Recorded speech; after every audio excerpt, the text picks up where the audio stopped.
working, so I'm gonna go with that it's working. My microphone is also working. There's a little bit of a delay because I was waiting for you to finish your sentence, but it is going now. So I'm just back in hell. The orange light filter really does not. It just wants you to know that that's what's going on. Is the thing. Is that this is I don't know.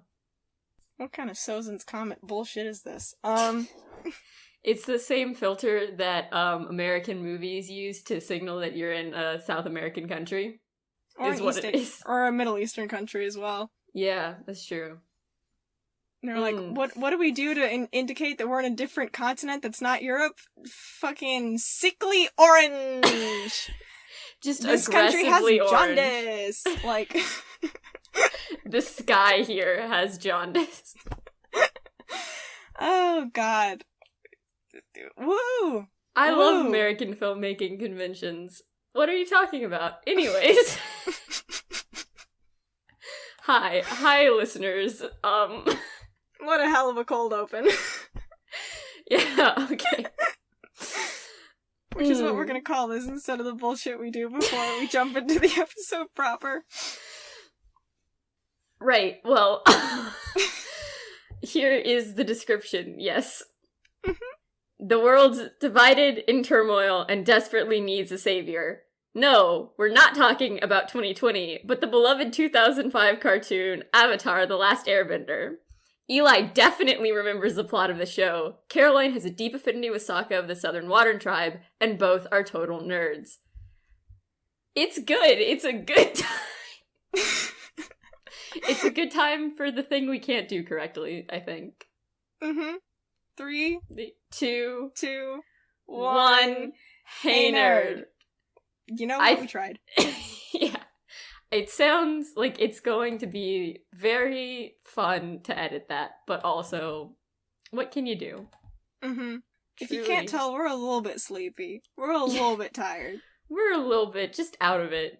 We're kind of out of it. This is gonna be, I guess this is just gonna be the quality of the episodes now that we're just recording in the evening. So look forward to that, hey nerd listeners. Yeah, it's gonna be so cool. You get to hear us even less filtered than ever before. But I finally pulled up the podcast protocol, so now I remember that I'm supposed to say, my name is Eli, and my pronouns are they, them, theirs.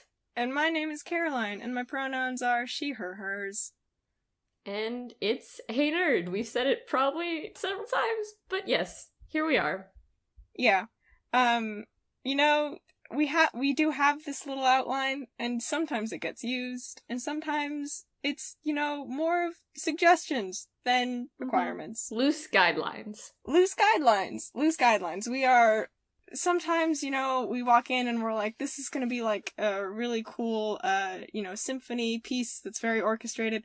And sometimes we walk in and we're like, hey, you know what? Let's fucking jazz out, my man. And today we're jazzing, I think. We're jazzing.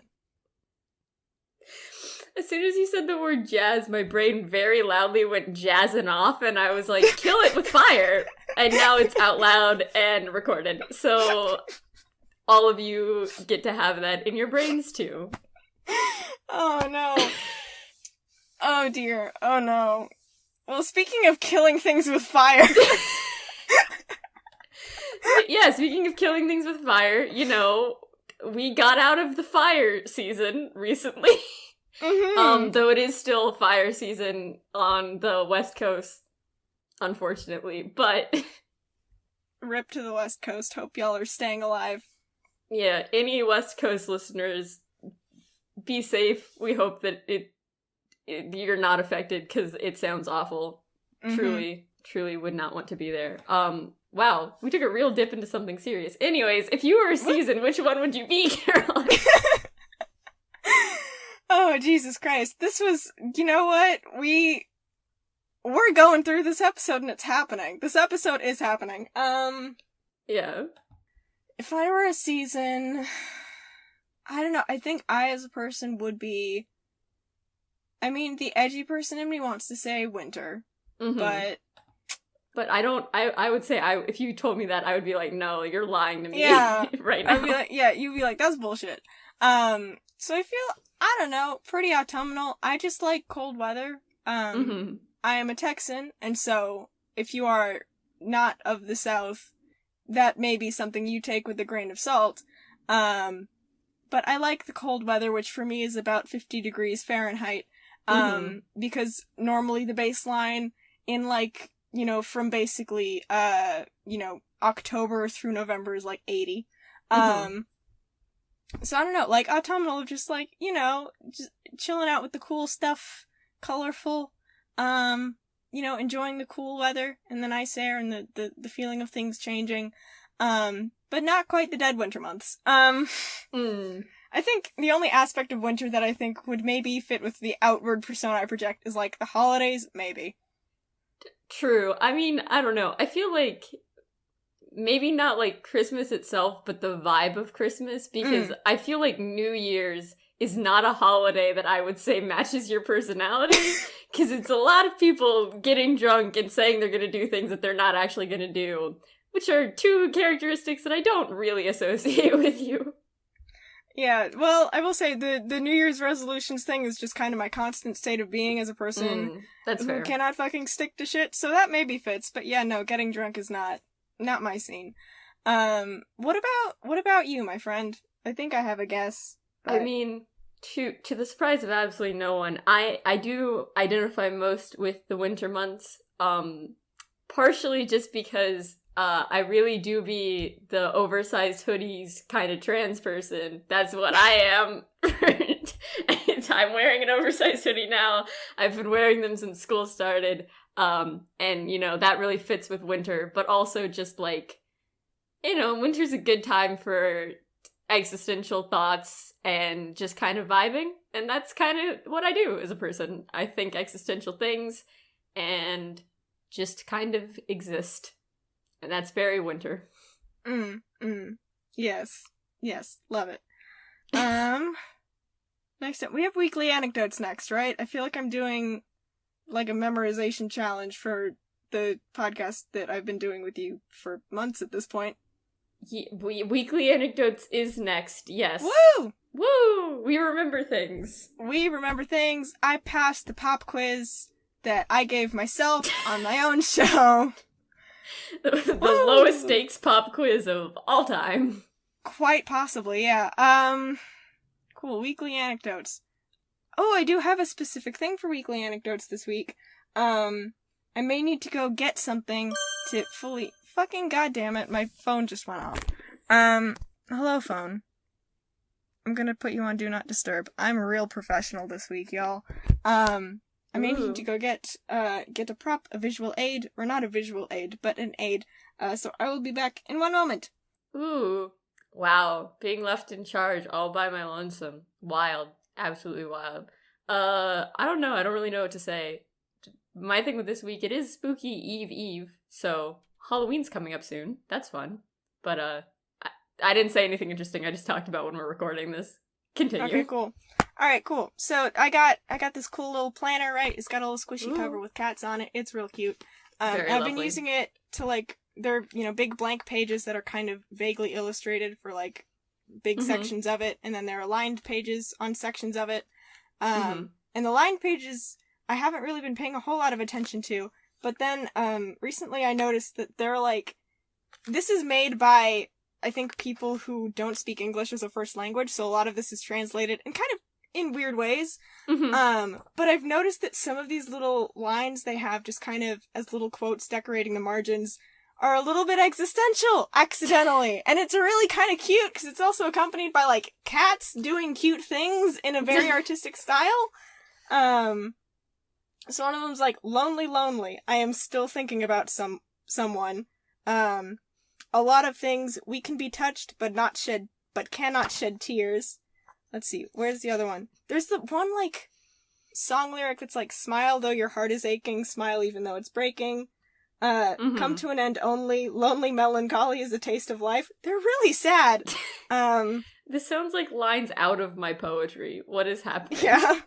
They have, like, it's too late to move back, yet too early to move on. Love is so short, forgetting is so long.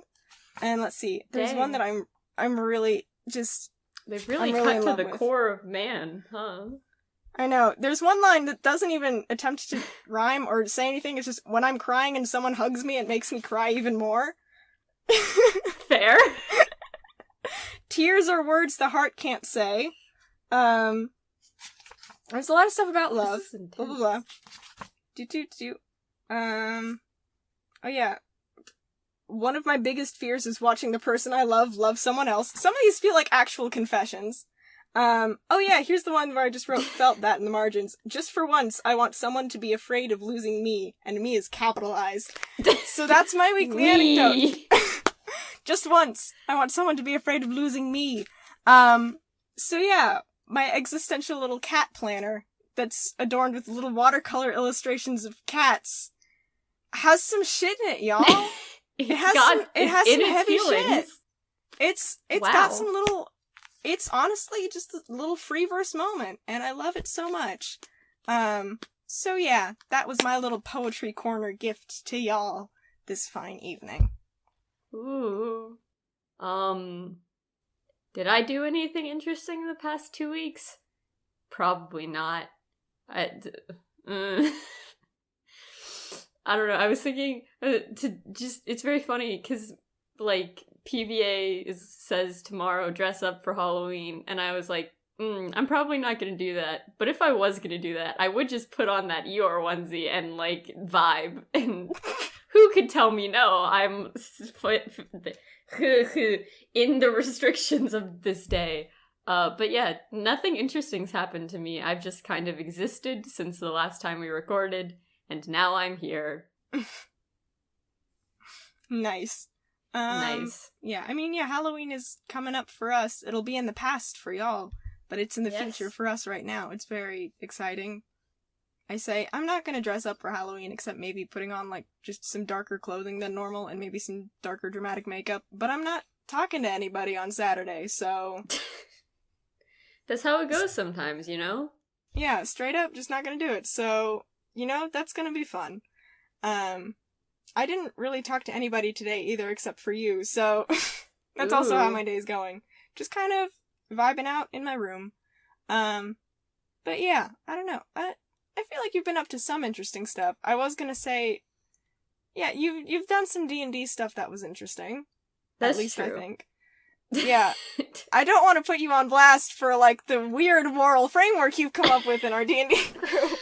Well... But I'll let you explain that, maybe, if you want to have something. Yeah, sure. There's no way that I can defend this, but it is true that, Caroline's D&D campaign has 3 characters in it who I don't want to say are morally bankrupt, but are definitely morally low income is probably a good way of describing them. Oh no. They don't have the most stringent morals, and the morals that they do have are definitely not good. And the big reason for this is because the most spiritualistic of the 3 people we have is a druid, so there's no one there to really be like, hey, morals are a thing. It's a druid, a ranger, and a monk. And the monk is a small little satyr boy who doesn't know anything about the world, and the druid and the ranger have both grown up in a forest. But the point of all of this is to say that the last session, we came to the moral idea that stealing something from someone is wrong, but it becomes not wrong if you murder them first, because that absolves you of the crime of stealing. You know, it's that, it's the Slayer's claim, or whatever. If you kill someone, you get their stuff. The Slayer clause? The Slayer clause. It's That's the what opposite. It invalidates... Yeah, it's the opposite of the one in our world, which is if you kill someone, you can't inherit from them. The moral code of these 3 characters is if you kill someone, you automatically inherit anything on their person or around them. So yeah, the short of it is we've decided that stealing is bad unless it's preceded by murder, and then stealing's not a problem, but you did commit murder. the murder is also not a problem, according to these people. And, just in case anybody's wondering what Eli's talking about morally, I know that alignment is not a thing to really put stock in. It's not something to really abide by. But damn, if this isn't, like, the best case study of a bunch of chaotic neutral people I've ever seen in my life. Every single party member has chaotic neutral on their character sheet, and by God, they're playing it. And I want to give a little illuminating from my side of the screen. I had watched these three people who I love very dearly kill a bunch of human beings and goblinoids and whatnot, just kind of fairly ruthlessly and efficiently. I was like, okay, cool. Like, they're going through this. That's neat. And I was like, okay, here's a quiet part of the dungeon, and here's a room with stuff in it. And the fucking thing that they were like, here's what we're gonna do in this situation. Here's the decision we make. We go into this room that has stuff in it, like a lot of stuff. And then we're gonna walk back out because we haven't killed the occupant of said room, and we're just not gonna do anything. And I was like, but wait, but why? But wait. Okay, let me tell you, like, my actual reasoning behind that. Uh-huh. The room in question did not belong to some low-level mob guy or goblin or someone who's gonna come at me with a sword and then I can stab them and it's fine, right? This is a wizard, the most powerful magic caster, and our most powerful magic caster is a druid, which is, like, a pretty powerful magic caster, but when you put a druid next to, like, just a regular old no magic person and a ranger, which is like a weak magic class, there's no way we can fight a wizard. I'm not gonna make the wizard mad. And also, you humanize the wizard with that rat who's super loyal to that wizard. And I was like, now he's been humanized in a way none of these characters have. Because everyone else has just been an asshole. And it's like, I don't feel bad about killing you because you're an asshole. But now this person has someone who loves them that we're seeing on screen. And it's like, So that was my thought, is I don't want to make the wizard angry, because I don't want to have to find this wizard later and then be like, oh, I have your ruby or whatever. Murder me. Okay. But again, just going back to my side from the DM screen, going through this dungeon, which by definition has enemies in it, and you were like, so to me, I was seeing you and hearing you reason it out in the moment. I genuinely thought, like, okay, so is their conception that there is just a random ass person who just happens to have a room here amongst all the other, but also, I don't wanna overshadow the other amazing moral framework moment of that session, which was when you confronted the gang members, and they were like, hey, you killed two of our friends. You committed murder, and that was bad. And your immediate response was, well, what were we supposed to do? Let you get away with postal fraud? I mean... And I was like, I baited you into that fight, but hearing you explain how you got into that fight, I was like, yeah, you kind of are the assholes in this situation. I mean, it is true that, like, the real reason that we fought them in the first place was because our immediate introduction to the Red Guard... That thing. Brand. Not Red Brand. The Red Guard is a Skyrim. God damn it, I can never remember which one is which. But our introduction to them was the very nice halfling family that we're staying with. One of us made a joke about being Red Brands and got a reaction of fear. And so I was like, oh, these people are assholes and just making everyone's lives terrible. So I don't really feel bad. Also, if I remember correctly, we got baited into the fight because the guy came in like posturing with his weapon and essentially told me, I'm going to kill you, at which point I decided to stab him. Like, it wasn't like he just took the package and I was like, okay, it's time to commit murder. I was more or less told, like, do you want to take this outside so I can beat your ass? And I was like, sure, we can do it right here. And then I stabbed him very efficiently. You did. One-turned him. I was very proud of that.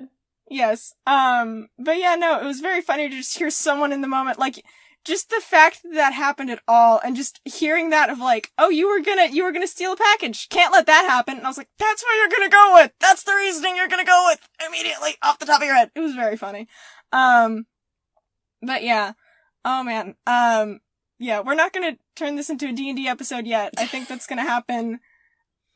I'm thinking we may do it, like, just have it be like Ryan's deal on like demons for BuzzFeed Unsolved, but D&D is just like once per season. What we've returned once more unto the breach to talk about D&D. Yeah. So that may happen at a later point when I've like gotten these feral forest children through this module, and then I'm freaking out because I have to write my own shit for once for D&D. So once we've done that, then we'll do like a whole. I will gladly talk about my experience. But we're going to talk about a different kind of fantasy adventure. That is kind of structured a little bit like a D&D campaign in terms of very long form over like a fairly long time to defeat the BBEG. We're going to talk about Avatar: Last Airbender. In case you couldn't tell, or in case we didn't mention it. I can't remember if we've mentioned it. We've probably mentioned it. It was in the description of this episode. I said yes. Avatar: The Last Airbender. We're grabbing our flying kite thing, whatevers, and doing a big old backwards loop-de-loop in the sky instead of a backflip, and it's Avatar: The Last Airbender, which I have not seen in some time. So this is going to be a fun remix on a theme in this podcast where instead of it's Care talking about something she hasn't seen in a while, it's Eli talking about something they haven't seen in a while. But yeah, it's very fun. Okay. So, I guess, just so we have some time before we get into the plot stuff and you get totally lost, personal the obligatory backstory. Yeah, the obligatory... What's your tragic backstory, for this show that technically came out, I think, when you were 2 and I was 3, when it first aired? 'Cause we probably weren't watching it on air. Yeah, well, I was definitely not watching it on air because I don't think I was allowed to watch Nickelodeon for some time. Yeah, there were a lot of channels that I wasn't allowed to watch, and I know Cartoon Network was one of them, but I think Nickelodeon was also one of them. So I didn't see Avatar: The Last Airbender until there was like a stretch of time in middle school where it was available on... Like, it was on Netflix, and then it went off Netflix, and now it's back on Netflix. But during that first time that it was on Netflix, I watched it. Just in middle school, just because I heard it's a show that kind of everyone talks about as, like, this great pinnacle of animation, which it definitely is. So it wasn't, like, I came by it just by the nature of being, you know, a person who was a tween, I guess. In the time period after it came out. But I just saw it one day and I was like, oh, this looks interesting. I did not come by it in a very interesting way. I think it was like a lot of people, I just started watching it and I was like, oh, this is a cool show. And then I watched it. And then I never watched Legend of Korra. I haven't ever seen Legend of Korra. So if you start talking about that, I will be more lost because no context. Okay, yeah, well, if any listeners at home are playing Hey Nerd Bingo, go ahead and get your marker ready for this upcoming space, because guess what? My babysitter Rachel got me into Avatar: The Last Airbender. It's kind of a running theme throughout a lot of media in my life. She was just kind of my pop culture conduit for a time there. I think I came across it on Amazon, when it was on Amazon, because that's where it lived for a while for me, I think. That may have been where I saw it. I don't remember where I saw it. Yeah, I remember it was on Amazon. So whenever she came over, my brother and I would watch it. And then I think we were also, I'm pretty sure, not allowed to watch Nickelodeon. We didn't let that stop us. My brother was very good at guessing, like, parental control pins back in the day. He was or parental control passwords. He kind of bypassed most of the software my parents put in place to, like, prevent us from seeing things. Very quickly, too. Good for him. Yeah, it was great. So yeah, we would just, like, watch that whenever she came over, and, you know, just quote it back and forth to each other, because there was a lot of quotable moments. And then more recently, before, like, just as quarantine started, we were like, you know what, we should just get the DVD box set of Legend of Korra and Avatar: The Last Airbender, just so we can, like, have it and we won't have to depend on streaming services. And then, like, a week later, Netflix was like, hey, we got Avatar and Legend of Korra, and we were like, well, fuck. So we ended up watching that, like, throughout the beginning of quarantine. So it's a little bit fresher in my mind. But yeah, it's just kind of been like a thing that my brother and I both enjoy. I really liked the Ember Island Players episode. My brother really hates it. I'm now a little bit more ambivalent towards it. But yeah, it's a really good show, and it gets better as you rewatch it and realize, like, all of the themes and stuff that were tackled in a really, graceful way for children's television of, like, yeah, we're gonna talk about war and family dysfunction and, like, also found family tropes, which is one of the best tropes, and, like, loss of culture and what that means. So yeah, it's a really good show. It's, it's fun to watch. It's visually very pretty, especially in the later seasons as the animation budget went up. Like, we rewatched the first episode of season 1, and we were like, this is a little bit worse than I thought it was. This is a little bit shittier animation quality than I was expecting. And then we get to, like, season 3, and it's like, okay, this is what I remembered. This is good. So yeah, I guess, I mean, I don't want to, like, pass the buck to you too much, but do you want to, like, start and try to summarize kind of what the broad notion of Avatar: The Last Airbender is for our listeners? I mean, so, correct me if I'm wrong, at least The Last Airbender, it's a 3-season show, or is it a 4-season show? Yeah, it's a 3-season show, and each season kind of focuses on the protagonist, Aang, learning one of the other 3 bending techniques. So he starts off, in this world, there are airbenders, earthbenders, waterbenders, and firebenders. It's what it says on the tin. Waterbenders bend water. Oh. Shocking, I know. So each season is kind of like they travel, or they move into these different areas, and it's about Aang learning the bending techniques, but by proxy of Aang learning these techniques, you see an exploration of kind of the different cultures and the different political climates of the nations associated with that bending technique. And as that's happening, you're also watching, like, it's not really an active war anymore, because the Fire Nation has more or less, from what I remember, like, established dominance over most of the rest of this world. But you're kind of seeing the aftermath of a war and how it's become a very, like, militaristic state as the Fire Nation exerts control. And you watch as the band of heroes kind of pushes up against that and eventually is able to wrest some of... We're going to spoil the show. But is able to wrest that control away and remove the... Is he called an emperor? Is he is that the name? He's the Fire Lord.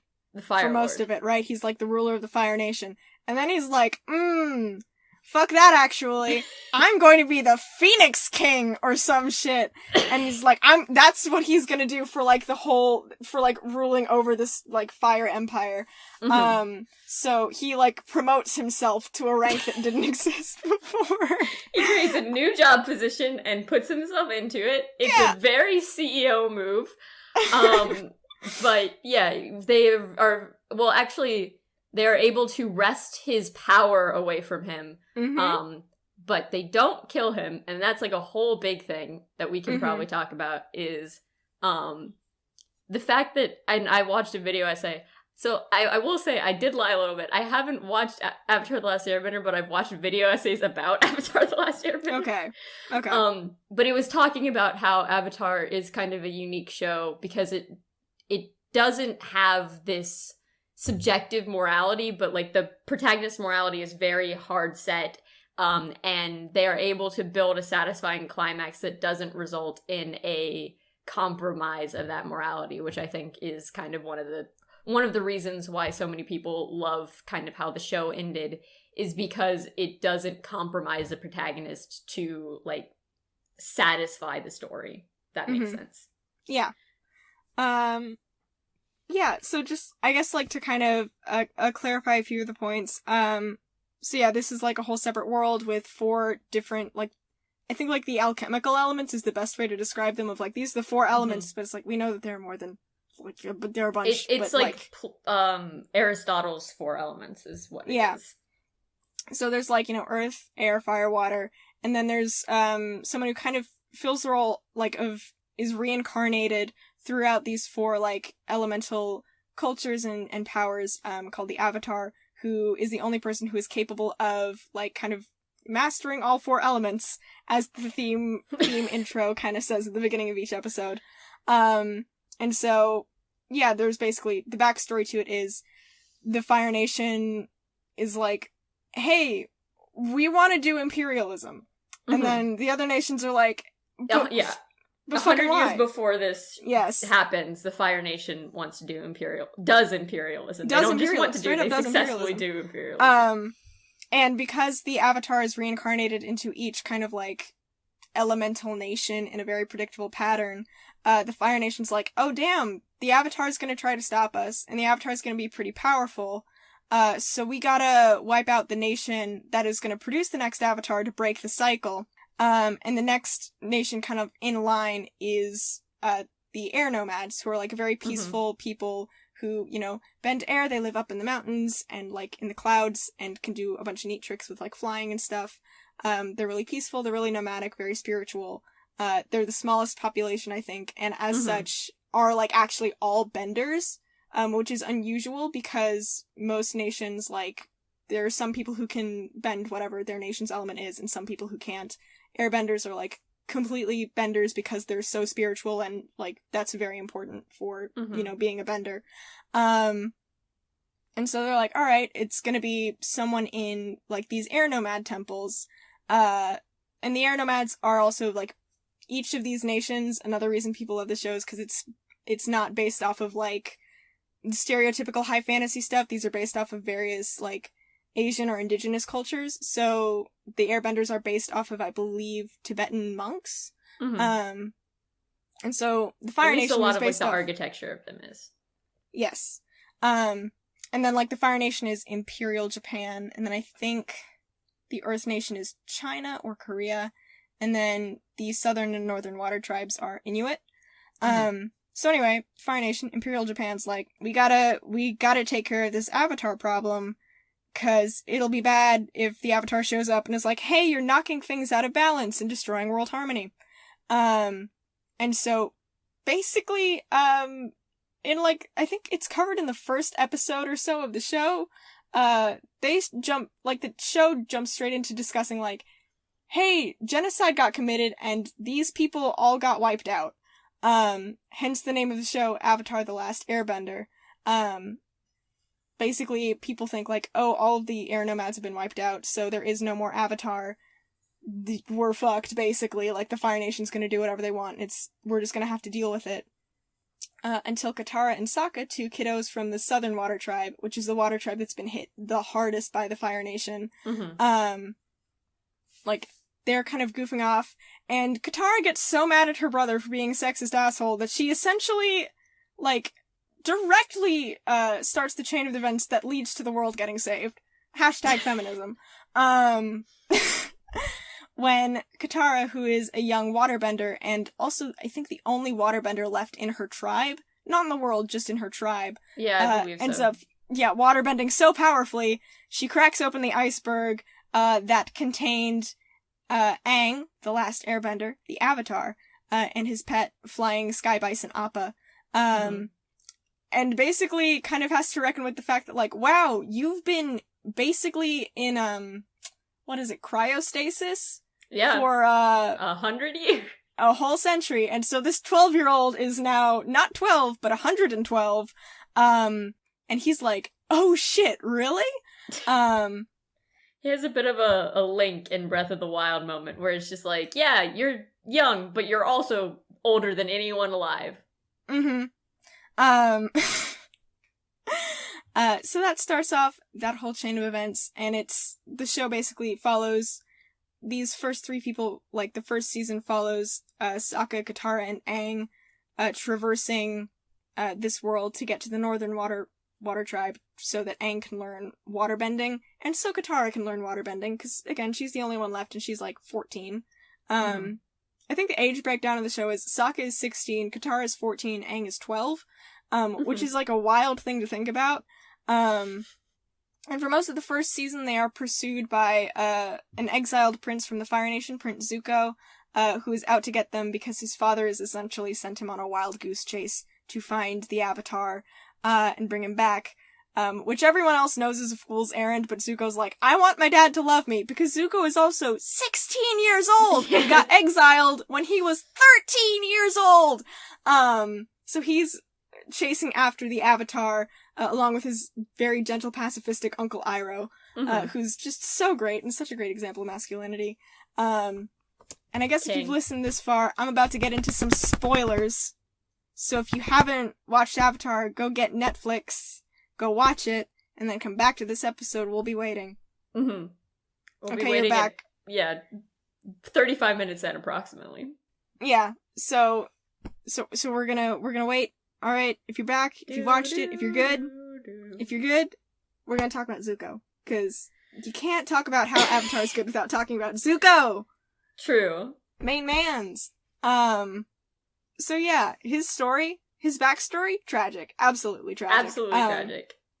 Exiled prince from the Fire Nation, so it's like, oh, baddie, big baddie, not good. Not good. Chasing after them constantly, very angry, very hot-tempered, as one might expect of someone from the Fire Nation, who's just, like, his most notable facial feature is he has a giant scar on one side of his face that kind of covers one of his eyes. And we learn that he got that scar from his dad, the Fire Lord, who firebent at his son when he was 13 years old because he spoke out of turn during a meeting. Yeah, and it's beyond that, because I think, and I don't know if they show this in the show or if someone just figured it out, but it's like, it's not just that he firebent at his son, it's that he, like, lit his hand on fire and then touched it to his son's face, and, like, you can tell because if you look at that scar, it's shaped so that it's meant to emulate a handprint, and so it's very much, like, the way that it's written is to emulate, like, a person who's experienced, like, physical abuse by a parental figure, and to show, like, how that can really fuck you up, because Zuko has all these complexes due to the fact that, like, his dad was mentally abusive until the point where he became physically abusive and then exiled his son from his home country at 13 years old. Because, you know, Yeah. I'm not sure if that's ever explained. I know I did end up reading, like, a bunch of there are a bunch of, like, comics that were published after the fact that kind of go into, like, Zuko's whole story and Azula's whole story as well, in a little bit more detail. So I'm not sure if that was ever mentioned. That is definitely in character with Ozai, the Fire Lord, if so. But yeah, no, Zuko got physically scarred by his dad and then sent on a wild goose chase on a fool's errand, and his whole thing is, like, Zuko basically blames himself for getting exiled. He's like, oh, this is my fault. I spoke out of turn. I've lost my honor. I need to regain it. And that's a whole thing. And we, like, kind of spent a couple of seasons with Zuko unpacking that and, like, kind of really getting into this level of, like, okay, there's this, like, unhealthy obsession that's been kind of inculcated in him because not only was he, like, mentally and physically abused by his father, but his sister almost had some of that, like, abusive dynamic going on as well. His sister kind of, like, his sister was a victim as well, but she also joined in on the abuse at several points. Because his younger sister, Azula, who I guess would have been, like, 11 when he, got exiled, she's, the dad's favorite, and she's kind of been molded in her father's image, either through, like, nurture or nature. So she's, like, this perfectionist, she's very calculating, she's very cunning, she's very manipulative, she's also 14 in this series, which is nuts! So she, like, basically uses fear to control the people around her, including full-grown-ass adults. It's absolutely terrifying, like, watching her do the things she do. She's this, like, prodigy at firebending. And she also is just, like, she really, throughout basically their whole childhood, she revels in taking Zuko down a peg and, like, making him really just kind of piling on the abuse that his father already was, which is just, like, making him feel like, you know, he's not enough, he's never been enough, like, all of this stuff. I'm trying to remember, like, what the big moment is where we kind of get to a breaking point with Zuko. But, you know, at some point I think he just realizes, like, his dad's wrong, basically. he just comes to a realization. He has this epiphany of, like, this is not who I want to be. I think I know what it is. Basically, Zuko is chasing, the Avatar and his buddies, across the world, and ends up kind of accidentally rendezvousing with his, sister, with Azula, in, God, I want to say Ba Sing Se. I think it was Ba Sing Se, yeah, because she was teamed up with the Dai Li. So they're in this, like, big Earth Kingdom city, that Azula has basically just infiltrated with her and a couple of other teen girls. This show is, there is a little bit of a breaking point. Her two best friends, Knife Girl and Acrobatics Girl, who are also, I think, around her age. Yep. It's very clear, like, it's a show for kids. The protagonists have to be kids. So there is, like, it's one of those things where you get so you're older than everyone in the show, and you're like, how? Why? No, bad. Yeah, but basically, like, and I think it's like a show made for young kids, and so teenagers doing things is like, yeah, that seems right. And then you get older and you're like, 14-year-olds don't act like, 14-year-olds can't do that. 14-year-olds can't lead, like, what kind of Ender's Game shit is this? But yeah, basically, Azula has successfully infiltrated, Ba Sing Se, this big Earth Kingdom city, known for its walls, known for being impenetrable. Like, it's a huge victory for the Fire Nation. And she and Zuko have kind of worked together to trap the Avatar.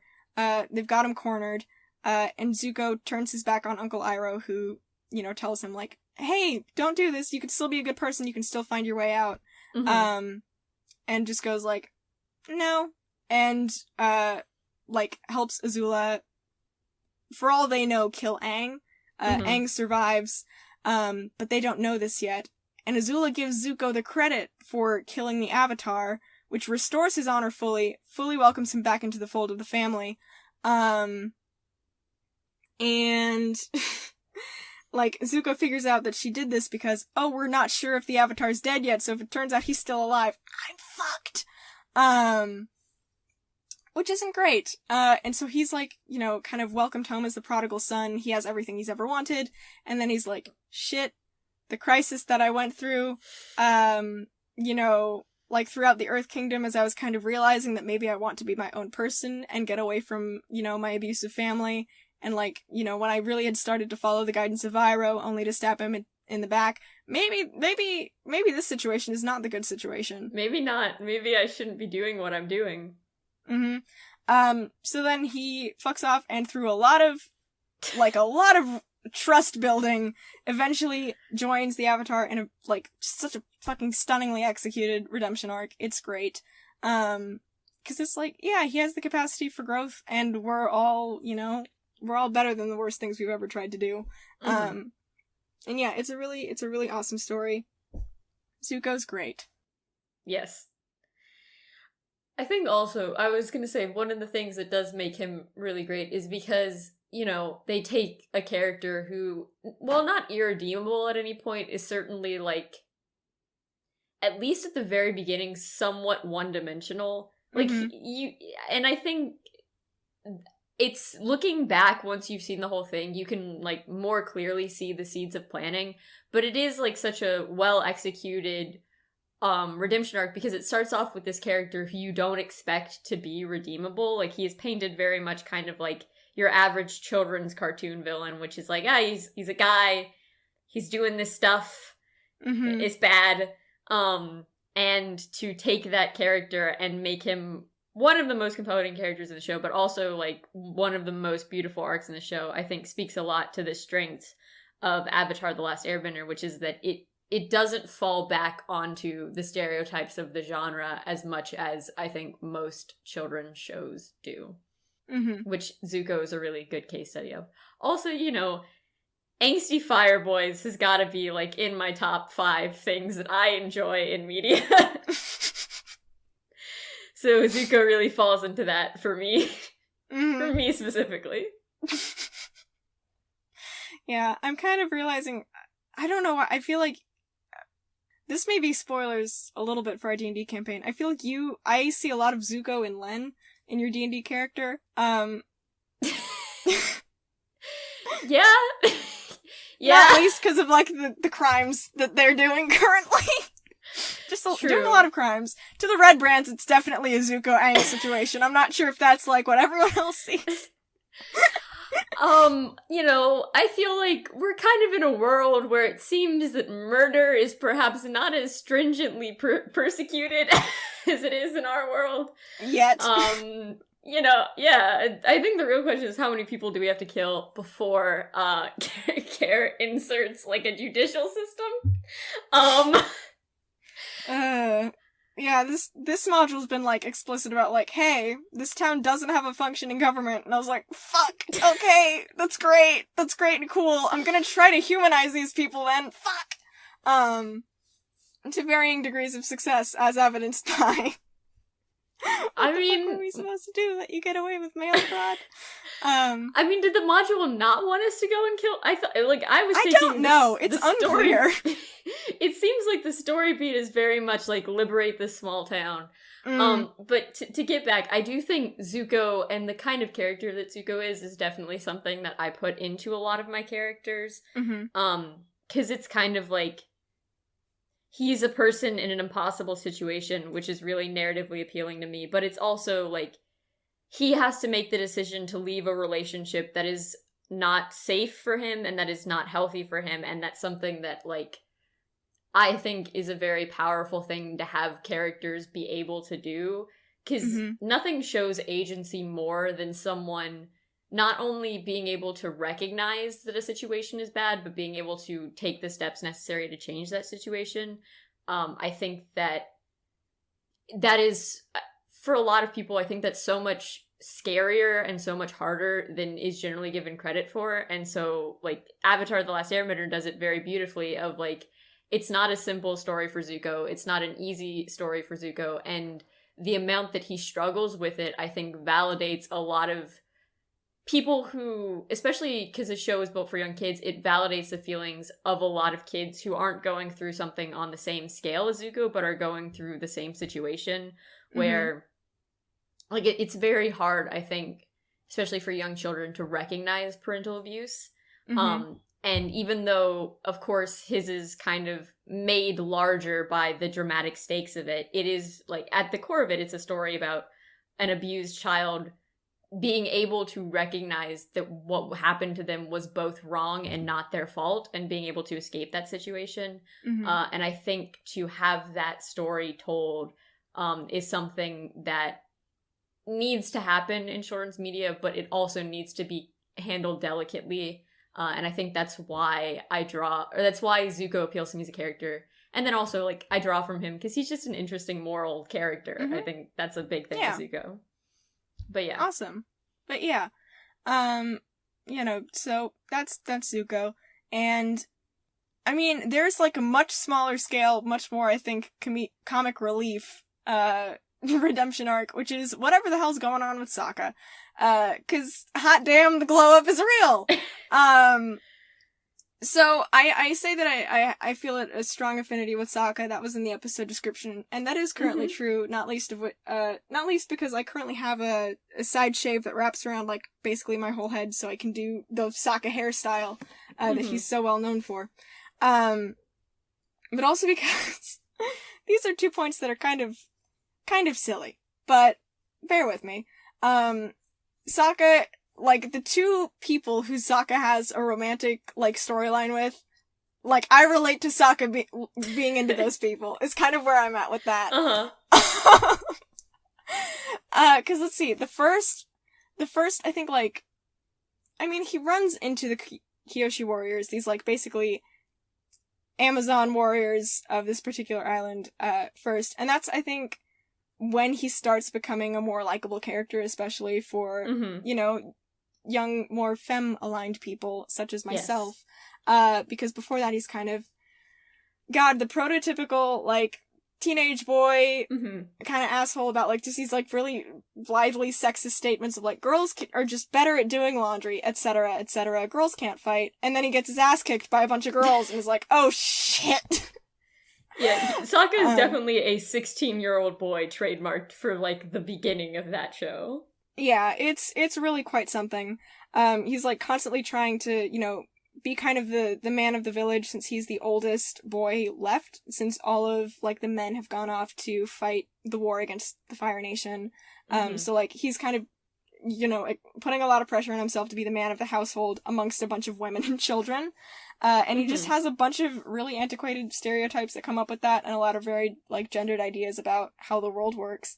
But the moment that I love most is, number one, he gets his ass kicked by a bunch of girl warriors who, like, wear full, like, very dramatic war makeup and, like, you know, look great and have, like, these, very fancy, like, metal fans that they throw. And he's, you know, pretty humbled by the experience and goes and learns from them, and puts on the makeup and, like, puts on the outfit and, like, does his little androgynous thing. It's very great. But there's a moment that he has with, Suki, who's, like, the leader of this, little warrior group. And he says, I'm sorry, I should have been seeing you as a warrior instead of a girl, I think. And then she kisses him on the cheek and she says, I am a warrior, but I'm also a girl. And so it's this really great moment of, like, you can be powerful and also feminine, and those two things do not need to, like, be mutually exclusive. So it was a great moment, as well as, like, a young femme person watching of, like, oh, not only, boys can and should know better than to, like, do these sexist stereotypes, but also, like, I don't need to throw away these more feminine traits just to be powerful or strong. Like, you can still be a fully realized person and be, like wearing makeup. It's fine. Because I think typically when people are like, we want to raise stronger girls, or, like, we want to raise our children gender neutral, what they really mean is excising all femininity from it. They're like, we're gonna raise our kid gender neutral, but our daughter really likes pink dresses. Oh no, what are we doing? We fucked up. And it's like, no, she's just making a choice. That's fine. It's, like, it's androgyny needs to go both ways. It can't just be, like, you know, all, like, masculine of center. They're also, like, dresses are for everybody. And we're like, we kind of swung a little bit too far one way, or it's like, you know, dresses are for everybody except for girls somehow. And it's like, no, they're for boys and girls. Boys and girls can wear dresses, and boys and girls can wear pants, and those are both acceptable. So yeah, I'm not sure if I'm making a cogent point, but that's that. Yeah, I was just gonna say, to elaborate on that, I do think it's interesting because, and this is where it's, like, the non-binary experience. Whoa! But there is, like, that quote that's, androgyny does not mean vaguely masculine, which is something that comes up a lot, is, like, the idea of androgynous is really just, like, masculine, but with a question mark at the end, because, like, enough of your features are amasculine. But I think it is interesting, because I agree with the sentiment of femininity has become this thing to be shied away from instead of something to be healthily incorporated into people's lifestyles. And then I also know that, like, blah, blah, blah, complicated relationship, blah, blah, blah, that I am not a good example of that. But I do think it is very sad almost to see this, like, the death of the ability to be feminine and also be, like, respected in femininity is something where it's like you have to be masculine or else you're not taken seriously as, like, a feminist or as a feminine presenting person, which is, you know, seems redundant. Yeah. But that's for another episode to get into. Yeah, I think just final point on that is, like, it's all these, like, feminist parents who are coming up and who, you know, want to raise strong daughters, and I get that, and I respect it, but also there is a tendency, I think, to see the feminine, because it's been, like, established as by the patriarchy as, like, the only acceptable way to be a woman.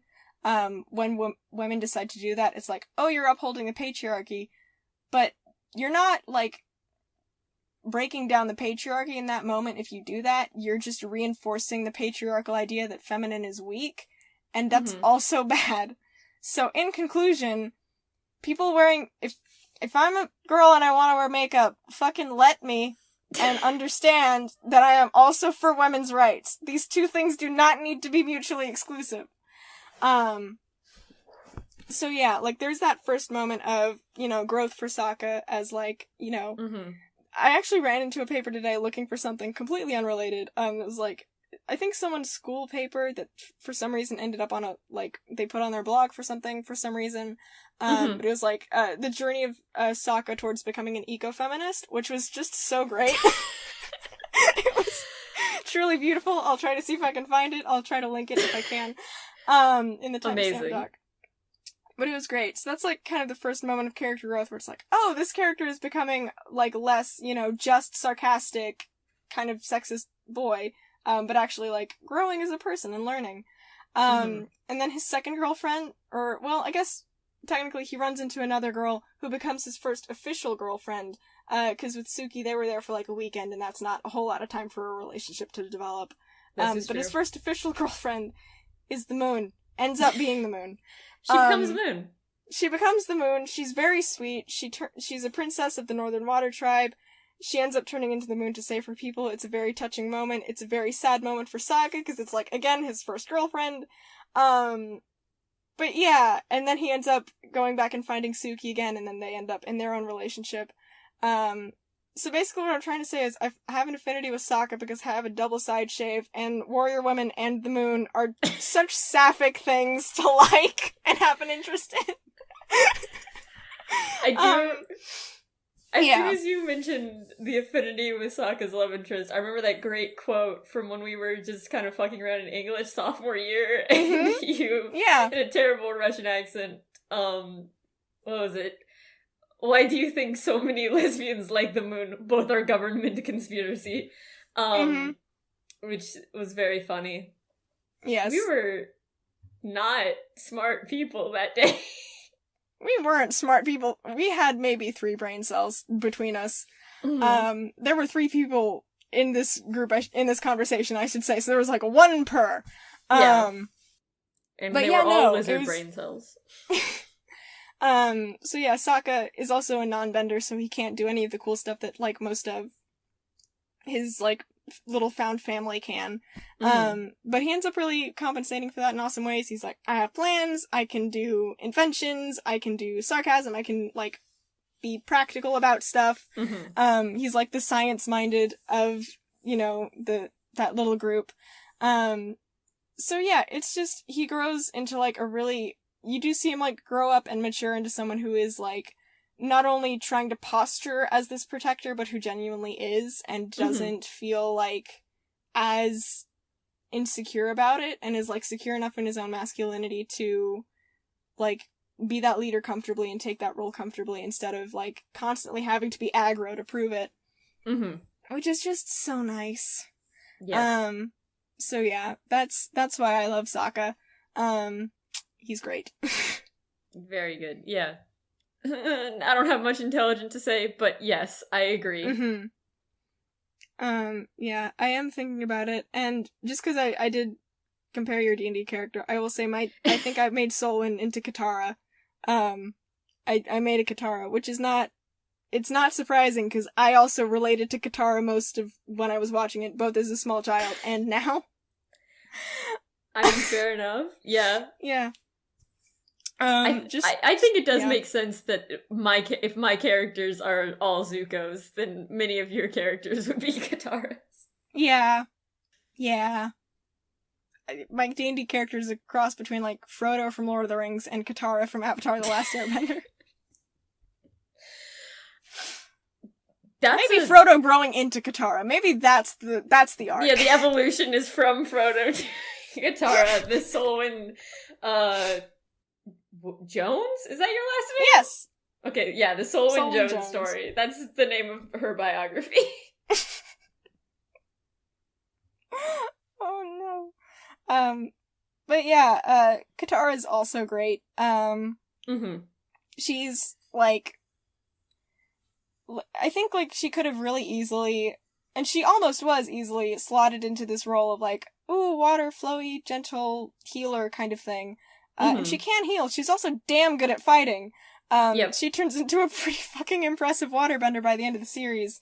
I think there's a whole video that Nickelodeon put on their YouTube channel of, like, her waterbending style evolving over the show. And it's so great because they actually went in depth of, like, hey, look, here's her form kind of being a little bit sloppy as she's, you know, not had anyone to teach her, and here's her doing a water whip for the first time, and here's her doing, like, this other crazy shit, and, like, blowing everybody away. She goes from, like, I think kind of stuck up, very easily irritated, young girl to someone who is a really capable warrior, and, like, understands kind of the strength in her own emotions, and also just wants to take care of people, which I also heavily related to. Like, the episodes where Toph, who's, like, the earthbender, who has her own parental issues, and, like, Toph's kind of this wild child who wants to, like, go off and, you know, do shit that she never was able to do in her own sheltered upbringing, and then Katara's like, we can't fucking scam people! That's illegal! And we're on the run! We are wanted fugitives! We're already in trouble with the law. Do not make more trouble with the law. Yeah. Yeah. Like, that kind of conflict and stuff I definitely relate to as someone who is very afraid all the time, always, of getting in trouble. It's great. It's fine, and I'm fine. You sound like me defending myself walking out into the street. It's fine, except it's me with my emotional, like, baggage. Just, like, kind of clutching it like a bunch of papers, and some of them are, like, falling out and flying away, and then I'm like, it's fine, this is fine, and I'm okay. I'm A-okay. A+. Doing great. I was gonna say what's really cool about Katara is that she's also the avenue in which you see kind of, maybe not the beginnings, but definitely, if the moral quandary at the center of this show is benders have more power than any human should rightly have, at what point should benders stop with it and, like, leave things off? Where do you draw the line? What is and is not an appropriate use of your powers? She kind of forms this precursor to that debate for Aang, because she has straight up one of the most terrifying episodes in that entire show. Oh my god! Which is the bloodbending episodes. Because human beings are 70% water, and the creators of the show did not forget that! Yeah. Yeah, it's if every other show where it's like, yeah, this person has control over water, and everyone's like, okay, but what if blood, though? Avatar was like, yes, but also, you're going to hate it. And it is, you see her, it's not like she sees it and immediately understands that it's bad. She goes pretty deep into, like, the hold of this thing, because as much as it is, like, super dangerous, you do see kind of the allure of dangerous. I think it's very much like an allegory for dangerous weaponry. Not directly an allegory for things like gun violence or any, like, specific type of weaponry, but it is, like, a lot of the times she is invested in learning this because it's something that would ultimately make their jobs easier if she has the ability to control what people's bodies are doing. Wow, that really does make fighting people easier when you can just freeze them in place. Well, I'm gonna say this. She actually does get a little bit bamboozled into it. She doesn't, I think, when she does see bloodbending and understands what it is, she gets freaked out. But the lead up to that, she is so easily beguiled because the woman who's teaching her about it, Hama, is like this little old lady who got kidnapped from the Southern Water Tribe, Katara's water tribe, when she was a girl, and was, like, basically held and imprisoned by the Fire Nation for so long, and ended up settling in the Fire Nation kind of after she escaped. So Katara sees this as, like, oh, this is a connection to, like, my southern waterbending culture, which is something that she's really attached to. Like, it's gotten the gang in trouble before, when she's like, but I need this scroll because this is, like, waterbending techniques, and I don't have a teacher, and this is what's gonna, like, help me become a good waterbender, because I don't have a connection to this culture that I have. Like, so it's kind of this recurring theme of, this is someone who, like, knows what her favorite comfort foods are, who, like, knows techniques, who has a lot to teach her, and who is eager to teach. And who is a woman, because the Northern Water Tribe dude teacher was initially not cool about teaching a girl. He's like, you can't learn how to fight, you gotta go heal. And she was like, fuck you, I'm gonna kick your ass. And then she almost kicks his ass, and then he's like, alright, I'll teach you. But Hama is just immediately like, hey, if you can waterbend, I will absolutely show you how to do this. And so kind of sneakily is like, there's water in every living thing. Look at these plants. And like takes the water out of that. She's like, yeah, you can also waterbend with sweat. You know, like all of this, like, there's a lot of stuff, like there's moisture in the air that you can do. And then she's like, and then I got fucking people and I can do that shit. And Katara's like, fuck, I've been tricked.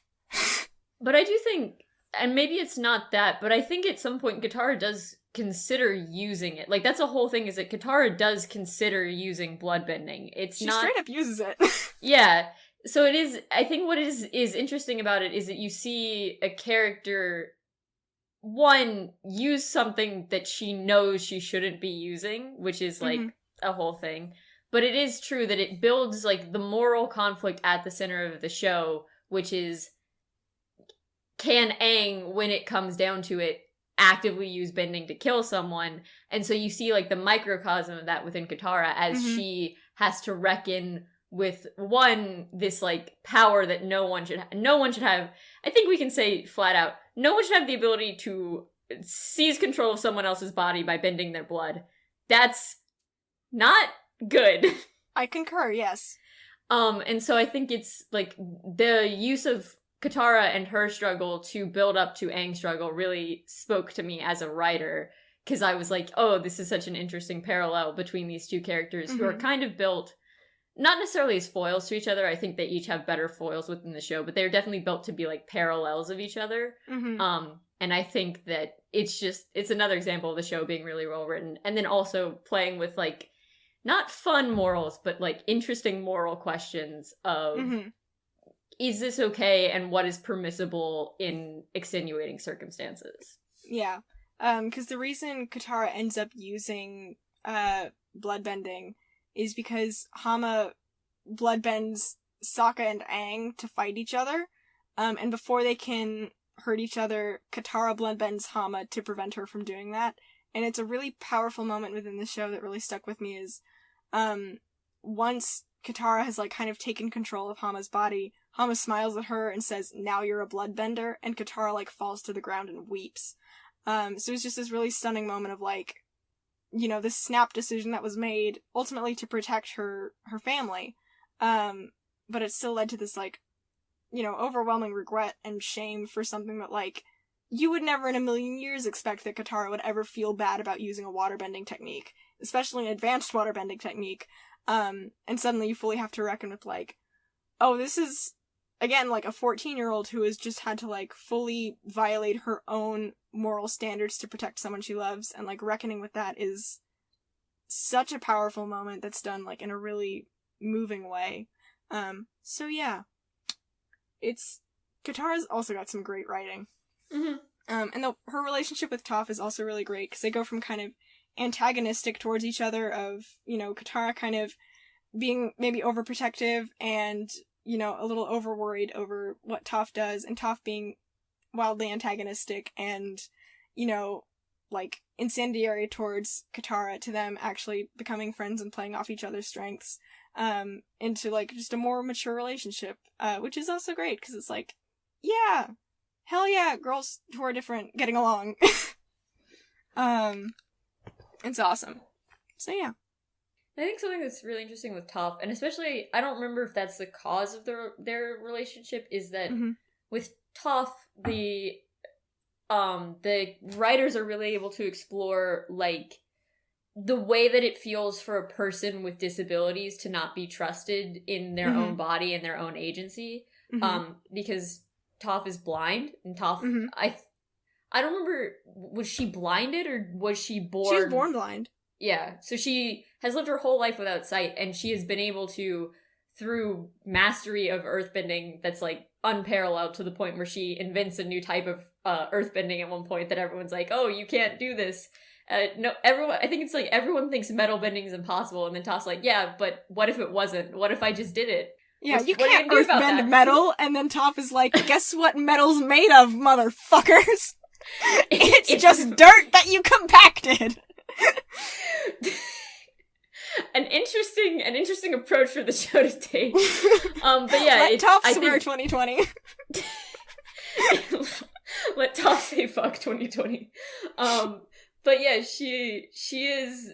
It does get into the questions of like it shows the frustrations that I think a lot of people who struggle with disabilities face in, one, other people thinking that they know their body and what they need better, because that's definitely something that they talk about with Toph, is like her feelings that other people think that they know how to help her, even though she's like, no, I've been living with this my whole life. I do, in fact, understand what my limits are. And so it's again, the show delves into a lot of things, but that's something that I think was really interesting. And it's also like really cool because she's arguably like, she starts off the strongest like bender that they meet in the whole show. I think she's very up there.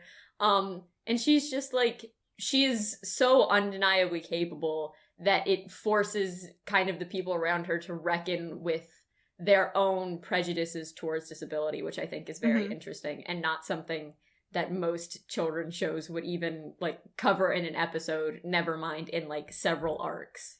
Yeah, because Toph is a badass, and she's blind, and also among the youngest members of, like, the Avatar little group.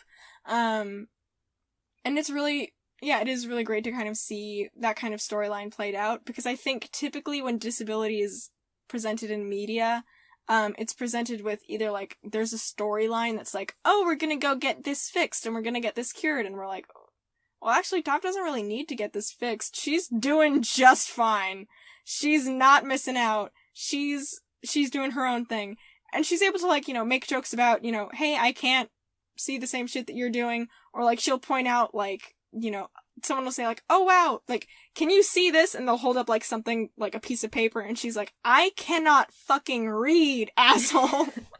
And, like, they make jokes about it, and it's like, you know, yeah, there are certain things that she doesn't have access to, but also, like, the way people have treated her is like, oh, you know, you're this delicate flower and you must be protected at all costs, because if you don't, you're gonna bump into some of, like, treating, people, like, disabled people, like, in this really infantilizing way of, like, oh, you're so precious and we need to protect you because the big bad world. And she's like, she can handily kick multiple grown adult men's asses. Like, it is demonstrated as she does.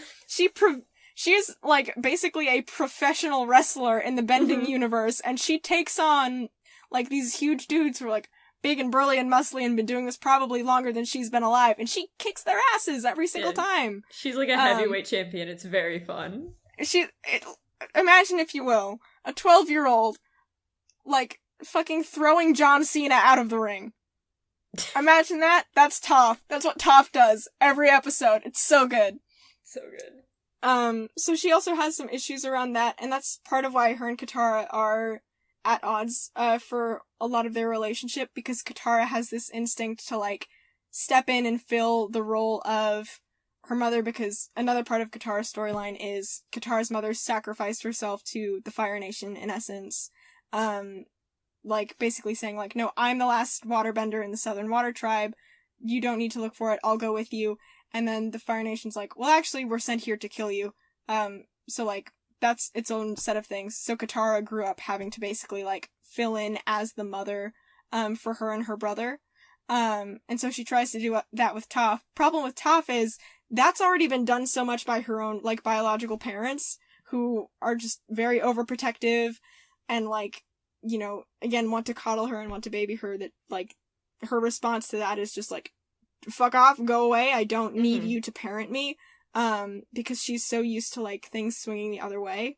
And, like, the reason I'm able to talk about this is because they talk that out, like, they verbalize all of that stuff, and they articulate it in a really mature way for a kid's show, and explain, like, this is why this isn't working, because our backgrounds have led to us expressing affection or taking on certain roles in these ways, and that's, like, why we have these certain responses to things. It's not because anyone's maybe, like, objectively in the wrong. It is just we need to be understanding of our own backgrounds and our own histories and our own prejudices, and how that plays into our relationships with other people. Which is, again, so great for a kid's show to handle. So yeah, just, like, having that moment of communication and then resolution between them was so great to see. And seeing them, like, really bond over, like, kind of the roles they've taken on, and being two kick-ass benders is just absolutely lovely. It's very fun. I think it's also one thing that I really appreciated, and I think you kind of touched on this, but even when, like, Toph's blindness, because I think that there is one episode or maybe a couple episodes where they're, like, in the desert, and that interferes with the way that Toph senses things, because, like, because it's not a compacted dirt, she can't use her... I think the most similar thing would maybe be, like, echolocation, but, like, she essentially gets a sense for the world around her by, like, subtly bending the earth that she's standing on.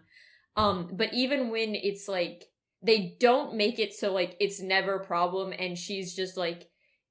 I think that the two approaches that they take is either it's something that needs to be fixed, or a lot of shows take is, like, disability is something that needs to be fixed or, like, overcome to the point where it's, like, you're just saying you can fix this, it's fixed. Which is, you know, one, not helpful for, like, chronic disabilities and people who struggle with those, but it's also, like, I know, not necessarily pride, but, like, for a lot of people, they don't want disability to be viewed as something fixable because that makes them seem like they're broken. And, like, that's a whole thing, is to not equate having a disability with being broken, but the idea that, like, a disability is something needs to be fixed automatically does that. And so I think the fact that this show never approaches it that way really destigmatizes that for a lot of people. But then also the fact that they do acknowledge the fact that, like, Toph is limited and in certain situations is especially limited. They also don't do the thing where it's like, this person is disabled, but we've written it in such a way that they're, like, so superhuman you never see it, and then it's like, it's almost like they're not disabled, and we're very clearly just doing it for, like, token diversity as opposed to making it a meaningful part of this character's story. And I think the fact that with Toph, they really walk the tightrope on that really well, is one of the reasons why she's, like, one of, if not my favorite character from the show. Because it's such, like, a well-balanced storyline for something that is so often misused in media generally, not just children's media. Yeah, and I think I'm just gonna hop on my own experience with ADHD, which I recognize is not the same as, like, a physical disability. But in terms of, like, being neurodivergent, for a really long time I was like, well, why wouldn't I want to get rid of this thing that is, like, making my life harder and makes me need to take medication for it? And then I learned more about how my disability affects me, and I was like, oh wait, this is, like, most of who I am is, like, shaped by this. Surprisingly, how our brains are designed impacts us as people. How we are. Wild. Funny how that Absolutely. works. Funny how that works. And so, like, I think I came from this position of, like, well, if I could fix this, why wouldn't I? And then I kind of realized, like, I don't know how much of me would be there if this, like, part of me also wasn't there. Like, yeah. So it was also, like, interesting for me. I came to that, like, realization really late, but with Toph, it was so, like, wonderfully handled of, like, yeah, she's limited, but also, like, she can kick ass still, and, like, this has actually led to her, like, her kind of trying to deal with her disability in a world that is not especially accommodating of it, has led to her doing some incredible things and, like, thinking differently and figuring shit out. 'Cause you gotta get creative when the world is not designed to suit you and your needs. You gotta make it fit your needs, and she fucking does that. Toph's great. She has some of the best lines in the show, too. She's just awesome. Yeah. Let's see. Who else? Who else we gotta talk about? I don't know. Well, we've completely kind of talked our way around the protagonist of this whole show. Whoops. We did never... I feel like we've kind of been, like, you know, spiraling in closer and then moving away as we talk about, like, characters at varying levels of distance, but our main man, Aang. God, you gotta love that boy. You really do. You have no choice. You watch one episode and it's like, well, I don't have a choice in the matter. My agency has been taken away. Gotta love him. But yeah,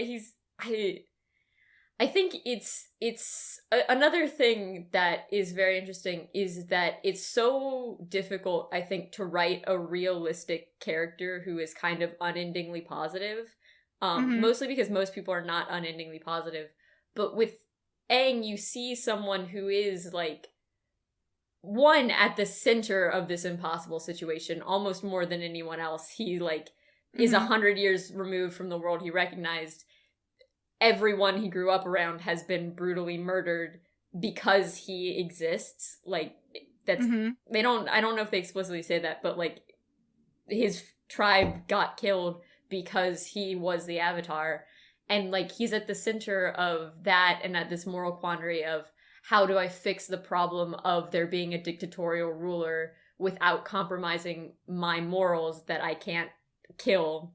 And to have all of that be centered on this character who remains, like, very positive and very upbeat while also not disregarding and actively dealing with his problems and his moral quandaries is such, like, a well-balanced thing that anytime I see Aang, I just have to smile. I'm like, that's good character writing right there. Like, that's a good boy. I love that's him. A good boy. An excellent boy.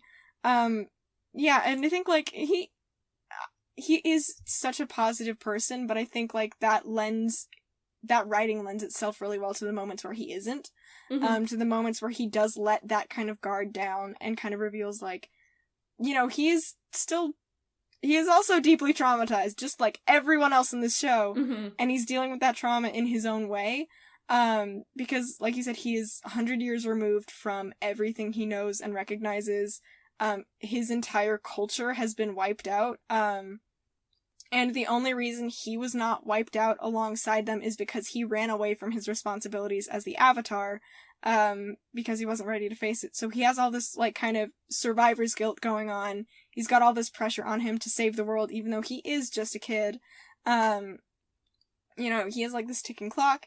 He's got to master all 4 of the elements and, like, you know, live up to some pretty huge expectations and fill some pretty huge, you know, this very big role.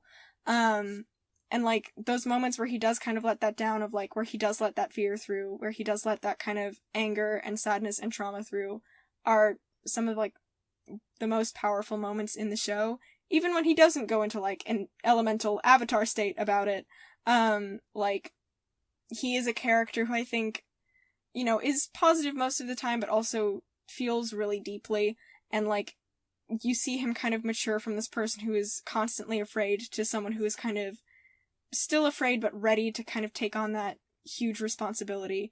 And another thing I love about the moment where he is kind of reckoning with his own morality is when he's talking to, like, some of his past lives, some of the other avatars that have, like, gone before him. They kind of appear before him and speak to him about their own thoughts on it.